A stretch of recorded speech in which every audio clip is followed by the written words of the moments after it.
அப்படின்னு சொல்லிட்டு பட்ஜெட்டை பற்றி ரொம்ப கவலைப்பட்டு இவ்வளோ பெரிய படத்தை, மிகப்பெரிய படத்தை வந்து நீங்கள் சொன்ன மாதிரி முடிச்சு கொடுத்தீங்க பிரபு. உண்மையிலே ஆச்சரியப்படுத்துகிற விஷயம் எனக்கு அதுதான். நீங்கள் பெரிய கிரியேட்டர்னு தெரியும். ஒரு மனுஷனாக ஒருத்தருக்கு காசு செலவாகுது, அவருக்கு வட்டி போகுது, அவர் நல்லா இருக்கணும் அப்படின்னு நினைக்கிறீங்க இல்லையா? ஸோ அதுக்கு மிக மிக உங்கள் பண்புக்கும் உங்கள் குணத்துக்கும் நீங்கள் எங்கேயோ இருப்பீங்க பிரபு. ஆக்சுவலி எனக்கு வந்து என்ன இந்தியாஸ் டாப் 3 டேரக்டர்ஸில் அருண் பிரபு ஒன்று. எனக்கு மக்களுக்கும் அப்படி தான்.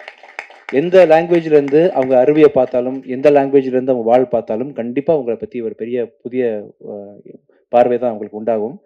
ஸோ எனக்கு வந்து உங்கள் படத்தை வந்து தெலுங்குலேயும் ரிலீஸ் பண்ணுறது ரொம்ப சந்தோஷம். அருண் பிரபு உங்களுக்கு வந்து என்னைக்கு வந்தாலும் சரி, நம்ம ப்ரொடக்ஷன் கம்பெனியை பொறுத்த வரைக்கும் எனி டே, எனி டைம் நீங்கள் வந்து ஆல்வேஸ் வெல்கம். ஆனால் நீங்கள் நல்லா இருக்கணும். பெரிய பெரிய ஹிந்தி டேரக்டர், ஆக்டர்ஸு, பெரிய ஸ்டார்ஸோட படம் பண்ணணும். பட் எனி டைம் உங்களுக்கு நான் தேவைப்பட்டனாலும் நான் கண்டிப்பாக இருப்பேன் பிரபு. ஸோ ஒரு புருஷனை பற்றி ஒருத்தங்க பெருமையாக பேசுகிறாங்கன்னா கண்டிப்பாக அதுக்கு பின்னாடி மனைவி இருப்பாங்க. அதே மாதிரி மனைவியை பற்றி ஒருத்தங்க பெருமையாக பேசுகிறாங்கன்னா அதுக்கு புருஷன் இருக்கான்ற மாதிரி ஷெல்லி வந்து புருஷனா பொண்டாட்டியா என்ன சொல்லலாம், பொண்டாட்டி வச்சுக்கலாமா? ஷெல்லி தான் அருண் பிரபுவோட ஒய்ஃபு.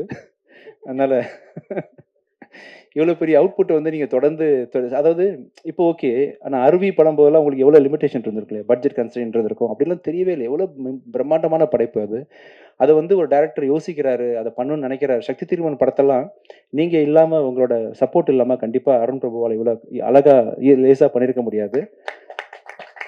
அண்ட் நீங்கள் 2 பேரும் சேர்ந்து இன்னும் இந்தியாவே மிரட்டலாம் பிரபு. ஆக்சுவலாக உங்கள் அடுத்த படம் அப்படி தான் இருக்கணும். நீங்கள் ஃபிக்ஸ் பண்ண போகிற ஹீரோ, நீங்கள் 2 பேரும் சேர்ந்து பண்ணுற ப்ரொடக்ஷன் கம்பெனி, அதோட ரீச் எல்லாமே இந்தியா லெவலில். இப்போ இவங்க வந்தாங்க இல்லையா, இந்த அர்ஜுன் ரெட்டி, அந்த திடீர்னு ஹிந்தி பண்ண மாதிரி இன்னொரு பெரிய லெவலில் பேன் இண்டியா ஃபிலிம் நீங்கள் பண்ணணும்.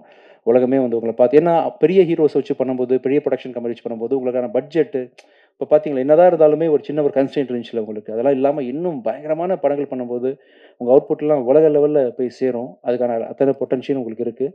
அதுக்கு சப்போர்ட் ஷெல்லி இருக்காரு, உங்கள் டீம் ரேமண்ட் இருக்காங்க, எல்லோரும் இருக்காங்க. கண்டிப்பாக நெக்ஸ்ட் படத்தை வந்து நான் அருண் பிரபுட்ட இன்னும் பெருசாக எதிர்பார்க்குறேன். இதுவே வந்து ரொம்ப அருமையான படம். சத்ய திருமகன் பயங்கர கருத்துக்களோடு பண்ணியிருக்கீங்க. பெரிய ஹைட்ஸ்க்கு இந்த படம் உங்களை கொண்டு போகும்னு நம்புகிறேன் Prabhu. All the best. Thank you Shelly. உங்களுக்கும் மிக மிக நன்றி.